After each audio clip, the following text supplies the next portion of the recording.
Burlington native Shane Wright joins us live from his house. Shane, what was the World Junior Tournament training camp like for you as a 16-year-old trying to make the rare feat of being on the team?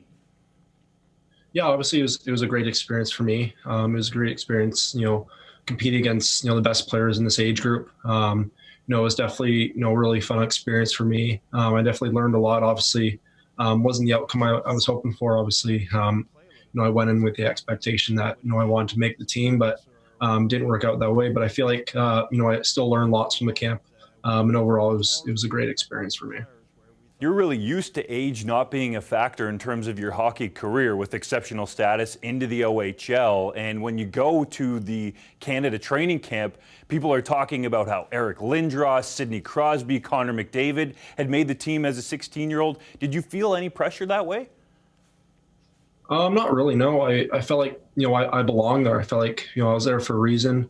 I was there because, I was good enough to make the team. So I think, no matter what the age is, obviously it was a huge honor to make that, to be named to the junior camp. It doesn't matter what age you are or where you come from or how old you are. So I think for me, I didn't really put any added pressure on myself. I just kind of, wanted to go out there and just play my game and, show off my skills to the coach. And what was it like for you as a 16-year-old to be on the ice where there were 20 first-round draft picks that ended up making that final roster?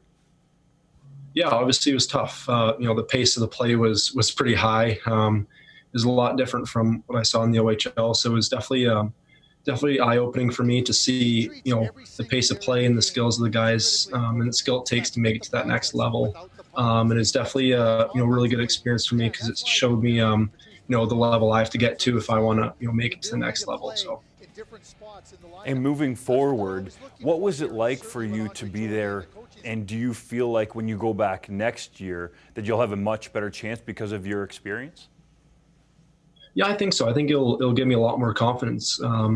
Confidence because I was good enough to make the camp this year, and I'm obviously going to keep improving for next year into next season as well. So I think if I'm lucky enough to make the camp next year, I'll definitely bring a lot more confidence into it, and hopefully I'll be able to make the team.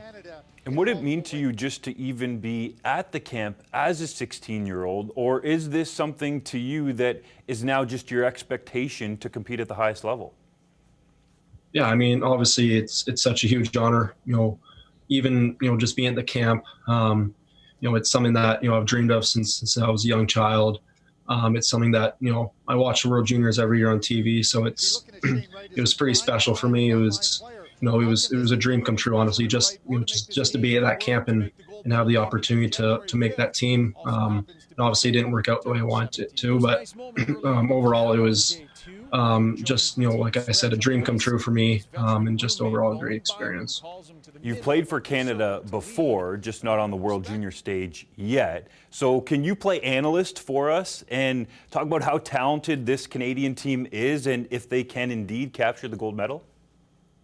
Yeah, I mean, it's probably one of the most talented teams Canada's ever put together. I mean, like you said, 20 first rounders, guys who've had, NHL experience and played, lots of games in NHL. So I think, Canada's got a really, really good shot at winning the gold and really repeating as champions.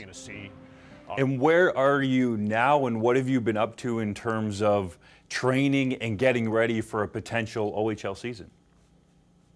Yeah, as soon as I got back, just kind of back to the same schedule, working out and skating, just trying to get myself physically ready for the season, whenever it may start. Obviously there's still a few uncertainties with COVID and obviously, lockdowns and when my season may start. So I'm just trying to be as prepared as possible for the season, and just do whatever I can to make sure I'm as prepared as possible and ready to go. And what's it been like for you training amidst obviously a pandemic and trying to be ready to compete at the highest level at the World Junior Camp and then try to stay prepared for potentially, even though it's unknown, when you might get back on the ice?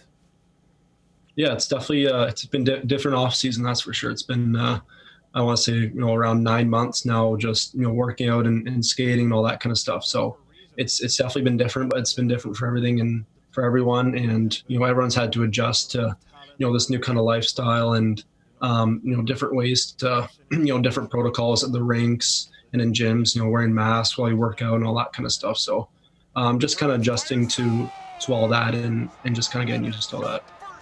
You have the top hockey analysts in the country talking about you as a potential #1 draft pick in the future. When you hear that, what goes through your mind? Yeah, obviously it's pretty cool. But I think right now it really doesn't mean anything. My draft is still 2 years away. There's a lot of hockey to be played between now and then. So obviously it's cool to be mentioned in that status. But for me, I really try not to focus on it at all, because it's so far away and there's still lots that can happen between now and then. So. Plenty of hockey to be played, Shane. Well, we appreciate you setting aside some time out of your busy schedule. I know you've been staying in peak physical condition for whenever you get back on the ice, so thank you very much. And I know everyone in the area will be keeping a close eye on you with the Kingston Frontenacs and for Team Canada next year. Yeah, thank you very much for having me on today.